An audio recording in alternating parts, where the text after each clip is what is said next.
Hi, this is a quick film on how to adjust the handbrake on the Boxster 986. The correct way of adjusting it is through the back wheels, through the brake drum disc combination. So I'm going to run through that with you now and show you exactly how to do it so you can take all the reserve travel out of the handbrake lever and give you a good, strong, efficient handbrake. Go. Right, this is the brake disc obviously with the wheel removed. I've also taken the liberty of taking the caliper off because I'm going to remove the brake disc now and show you exactly what we're adjusting and how it all works. So when you take the brake caliper off, just be careful because the bolts are threaded into the aluminium. They can rip out the threads, so take your time with them. So wind them out very slowly, bit at a time, lots of penetrating oil, and ease them in and out as you work them out if they've not been off before. When you move the caliper, the brake pipes on the caliper are very brittle and can bend easy and crack and break, so just make sure you don't stress them when you move the caliper out of the way. There is a small 6mm, 10mm head bolt that holds the pipes to the hub. If you remove that one, it gives you a bit more flexibility, as you can see I've done here, and then move the caliper back onto the trailing arm so it can rest there without any tension on the brake pipes. So back to the brake hub then. Basically the brake caliper works on the disc here.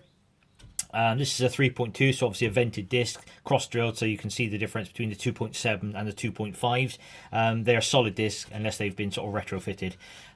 So the brake disc has the drum inside where the handbrake operates. So you've got a set of shoes inside here which operate inside this drum. So I'm going to take this off now. Now to remove this, normally there are two small grub screws that hold the disc onto the hub. With the disc removed, you can see what's left of these brake shoes. I've actually taken the linings off these because they were badly cracked and brittle, so I've just taken them off for ease so there wasn't any jagged edges or any rough surfaces to make the adjustment simpler for demonstration purposes. So what we've got here is a set of brake shoes and an adjuster, and at the bottom we've got the handbrake cable coming through to operate on the lever which pulls the shoes apart, which is actually where we get the leverage from. Now in order to make this efficient, we have to reduce the distance between the shoe and the drum. So with that we use the adjuster here. It's a very simple device. It's just a threaded knurled wheel with a plunger inside with a thread on, and as you wind the knurled thread, the knurled nut, the plunger comes out and pushes the shoes apart. So as the shoes are further apart and closer to the drum, there's less travel on the handbrake to make the handbrake work efficiently, and that's basically how it works. So with the drum in place, what you're effectively trying to do, you rotate the wheel or the hub so that the bolt hole is in line with this webbing on the hub. So you want that to be directly in line. And even with the disc on, that's still quite easy to do. So if I just show you, if my disc is attached to the hub, what I'm looking for is a bolt hole that will line up basically straight in line. If we bring the camera up here and I'll show you to the top, we need a straight line with the cross on the hub there. That's the center of the hub, and the adjuster is in line with that cross on the hub. So we're rotating the wheel and the hub until we've got a bolt hole, a wheel bolt hole, that is in line with the adjuster and in line with that cross. So when I take that one off, you can see they're exactly in line with each other. Now what you effectively do now is with a flat blade screwdriver, make sure it's not too wide in the tip, reach through the hub, and what we're looking to do then is just turn the adjuster.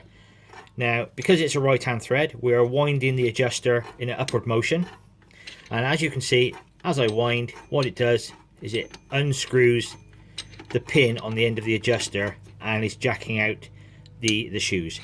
So what we do then, with the disc intact and in situ, you wind up the adjuster by reaching through and lifting that adjuster wheel. So the very simple action. Sometimes it takes a little bit of getting used to until you know you actually got on the wheel. So just to run through that again for you, the screwdriver goes through to the adjuster and turns the adjuster by lifting the wheel, and that is winding out the adjuster. And the effect we're looking for is keep winding until you have contact on the... Now that's making a horrible grating noise because there aren't any brake linings on these shoes, but it's just for demonstration purposes, as I say. So as you're spinning the wheel, you want a little bit of resistance there. You should still be able to turn the wheel, but at the same time just have enough contact. And then inside the car, you can check for the handbrake lever travel, see how much travel is. If you need to go up a little bit more, just creep the adjuster up a little bit at a time, making sure you don't over tighten and you can still freely turn the wheel. Once you've adjusted the handbrake up, 3 or 4 good strong wrenches on the handbrake lever inside the car, just to settle all the shoes inside the drum. Once that's done, come back to the wheel, make sure the wheel turns freely and it's not binding, and also make sure that if you need to adjust it up any further, just 1 or 2 clicks at a time at this point. And that's basically it. So final look inside. The adjuster is here. If the shoes are over adjusted, very simple, reverse of the process. Line the bolt hole up with the adjuster and this time force it down, and you get a little bit of resistance there because it's actually pushing against the spring that holds the shoe in place here, and that's what stops it adjusting as you drive the vehicle along. It's just the tension on that spring rubbing against it. So you force it past that spring and turn it the other way if you've gone too far and you're backing it off. So even with the drum on the car, you can still back off the adjustment if you've over adjusted it.